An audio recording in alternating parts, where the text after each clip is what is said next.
Hello, c'est HR, votre chroniqueur. Alors aujourd'hui, c'est une vidéo assez particulière. C'est une vidéo bilan sur des séries que j'ai vues. Alors, il y a certaines séries où j'avais fait une vidéo concernant le début de la série au moment où je l'avais enclenchée. Là, aujourd'hui, je vais vous dire mon bilan par rapport au visionnage complet. Par ailleurs, dans cette vidéo, vous allez découvrir mon opinion sur certaines séries où je n'avais fait aucune chronique. N'oubliez pas de me mettre dans les commentaires la série que vous avez préférée dans celle que je vous présente. Et si vous avez préféré une série que je ne connais pas, n'hésitez pas également à le mettre dans les commentaires. Par ailleurs, si vous n'êtes pas abonné, pensez à le faire. Let's go!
Alors tout d'abord, je vais commencer par une série où j'avais fait une vidéo sur les premiers épisodes. Une série qui est disponible sur Prime Video. Il s'agit de Those About to Die. Alors cette série est totalement inégale. Le début était plutôt intéressant. Après, il y a un ou deux épisodes qui traînent un petit peu en longueur. Et le final redevient accrochant. Et c'est ça ce qui est dommage. Car au milieu de cette série, il y a eu des longueurs avec quelques effets visuels par rapport aux courses de chars qui laissent un petit peu à désirer. On s'aperçoit que la digitalisation n'a pas été optimale.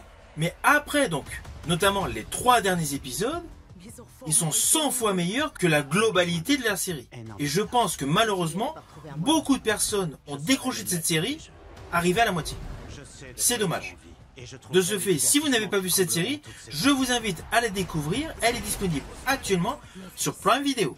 Alors là, changement radical de genre et de style, je vais vous parler de la série The Cleaning Lady saison 2.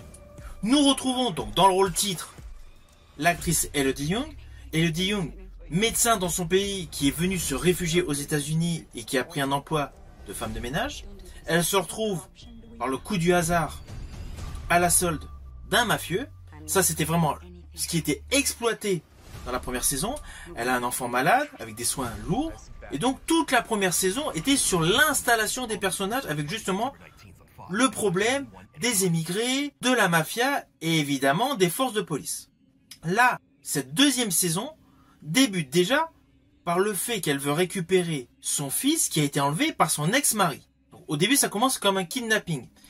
Et après, on rentre radicalement dans un côté plus sombre, avec beaucoup plus l'implication au cœur du trafic, avec la notion de taupe infiltrée par la police. Alors autant la première saison était vraiment très familiale, la seconde saison est selon moi meilleure car il y a un côté policier suspense qui est mis en exergue, avec notamment un méchant qui débarque dans cette saison, qui dirige une salle de Paris. Alors, vous me connaissez, je ne vais pas vous spoiler.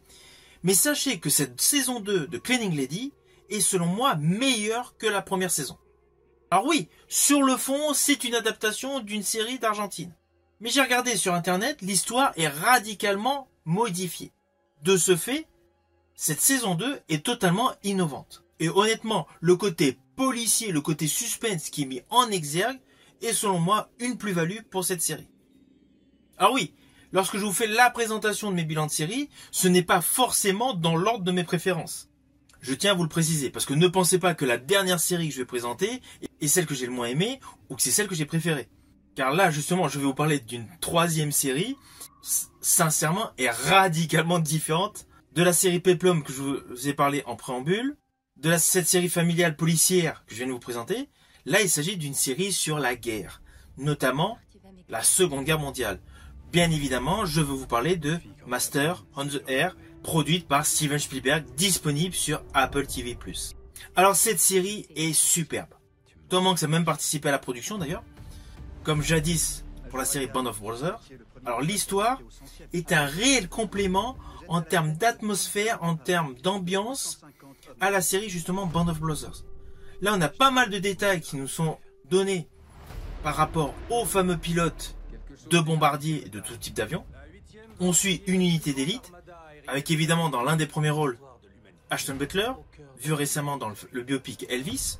Ici, il a un côté donc frimeur, il a un côté nostalgie qui colle parfaitement, qui est en totale adéquation avec l'histoire qui nous décrit une ambiance de guerre horrifique.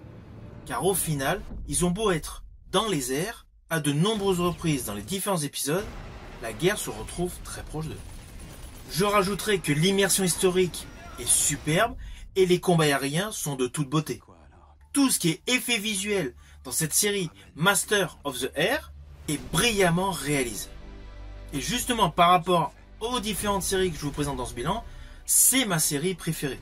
Vous voyez, elle se retrouve en 3e position dans ma présentation, mais en fait il s'agit de ma série préférée dans ce bilan que je vous présente aujourd'hui. Alors là, je vais basculer dans un autre registre de type de série, dans des séries animées. Je vais commencer par Terminator 0, disponible sur Netflix. Alors sur le fond, étant fan de la saga Terminator, enfin principalement des 2 premiers opus, j'étais totalement hypé. Il y a d'ailleurs de très beaux graphismes du début jusqu'à la fin, c'est clair. C'est un produit de qualité, l'histoire tient la route, elle colle. Néanmoins, voilà, par rapport à l'âme essentielle de l'univers Terminator, en ce qui me concerne, mes préférés, c'est Terminator 1, Terminator 2, c'est-à-dire les 2 opus de James Cameron. J'ai particulièrement aimé Terminator Salvation, avec Christian Bale et Sam Worthington. Ça, c'est qui est pour les films. Et en série, je fais partie de ceux qui ont largement apprécié la série Sarah Chronicles. De ce fait, voilà, je ne suis pas du tout hermétique à tout type de produit autour de la saga Terminator. Mais là, cette série Terminator 0, à part la grande scène d'ouverture où nous découvrons donc une jeune femme qui est poursuivie par un Tessan ou Tessan, où justement celui-ci s'accroche à une de ses chaussures, bon la chaussure elle défait les lacets et la chaussure tombe. En dehors de cette scène qui est vraiment dans l'âme essentielle, notamment des flashbacks de Terminator 1 avec Michael Biehn, ou certaines séquences de Terminator 2, tout le reste de cette série est selon moi en dessous de l'univers Terminator. Cela reste trop classique. Alors pourquoi j'estime qu'elle est assez classique? Car au final, elle reste autour de l'opus Terminator 2, le jugement dernier. Toute l'histoire de cette série reste grosso modo sur ce fameux jugement dernier, mais cette fois-ci à Tokyo. Il n'y a pas de réelle innovation. En fait, on nous explique ce qu'on a vu dans les films, mais à Tokyo. Alors oui, il y a le côté humain, machine, voyage dans le temps qui est très bien exploité. Mais bon, en 2 épisodes, en fait, l'histoire était bouclée. Le problème, c'est qu'il s'est trop repris par rapport aux 2 meilleurs opus de toute la saga Terminator, c'est-à-dire ceux réalisés par Cameron. Alors même si cette série, au final, a un côté voilà qui veut donner un nouveau souffle, quoi, une nouvelle dimension par rapport au dernier opus Dark Fate qui était totalement raté de la saga Terminator, cette version animée reste selon moi quand même en dessous des chefs-d'œuvre de Cameron. Néanmoins, j'espère que sur le plan cinématographique, l'idée présentée dans cet animé, c'est-à-dire le rapport machine-humain, soit mis en exergue dans une nouvelle version cinématographique, mais live action. Alors là, je reste dans la partie animée, je parle d'une série qui est disponible actuellement sur plein de vidéos. Cette série a pour titre Batman Caped Crusader. Alors sur le fond, la série est plutôt bien réussie. On retrouve une ambiance polar noir, on a vraiment l'atmosphère des années 20. Cette série semble totalement un retour aux sources de l'animé Batman, avec beaucoup de rétro gadgets et surtout des personnages extrêmement sombres, avec quelques petits côtés qui peuvent faire penser que la ville de Gotham City est une ville fantôme. Car en fait, si on regarde bien sur certains plans séquences, on a réellement l'impression qu'en dehors des protagonistes principaux, il n'y a personne qui habite dans cette ville. Mais bon, ça c'est un petit détail voilà, qui est un petit peu étonnant, mais bon. Sinon, l'ensemble de cette série est plutôt une bonne série. À la seule différence, c'est qu'il y a certaines réinventions de méchants, voilà, que j'aurais légèrement modifié. Transformer le pingouin en personnage féminin, voilà, ça, je reste un petit peu perplexe. Le rôle de Barbara Gordon, voilà. Il y a des petits détails comme ça. Pour moi, voilà, je suis un petit peu perplexe. Mais l'ensemble du contenu est brillamment réalisé. Et surtout, le graphisme est de toute beauté. Étant un inconditionnel du personnage Batman, forcément, c'est une série que je valide. Alors, je vais clôturer ce bilan de série par une série où je ferai une autre vidéo beaucoup plus complète. Mais là, je tenais à vous préciser par le biais de cette vidéo mon opinion sur cette série. Il s'agit de la série Présumé innocent avec Jake Gyllenhaal sur Apple TV+. Alors, le concept de base, l'histoire de base reprend l'histoire du film Présumé innocent avec dans les rôles titres Harrison Ford, Greta Scacchi. Alors oui, il y a beaucoup de modifications scénaristiques. Perso, j'ai apprécié cette série. Mais une fois de plus, le petit truc qui me laisse perplexe, c'est lorsqu'on modifie autant l'histoire d'un film de base, pourquoi lui donner le même titre? Ça, c'est un concept que je n'arrive pas à comprendre. Surtout que dans la série, qui est brillamment orchestrée, brillamment réalisée et brillamment interprétée, les différents protagonistes ont des lignes scénaristiques, mais des fois, 90 degrés de ce qui se passait dans le film avec Harrison Ford. Les pistes, les enjeux, voilà, tout ce qui gravite autour du personnage de l'avocat, Sabiche, est radicalement différent. Même s'il y a des points, voilà, des points communs, voilà, ok. Mais sur le fond, le personnage jadis interprété par Harrison Ford est différent. Alors cette série, Présumé innocent, disponible sur Apple TV+, je l'ai appréciée. Mais selon moi, elle aurait été meilleure si tout simplement le nom des protagonistes était différent. La série est bonne.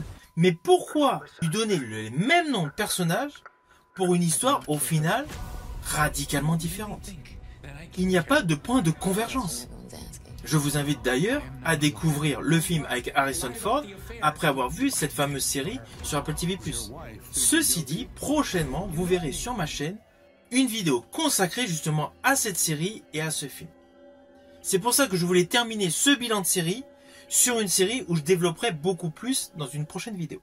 Si vous avez aimé celle-ci, pensez au petit pouce.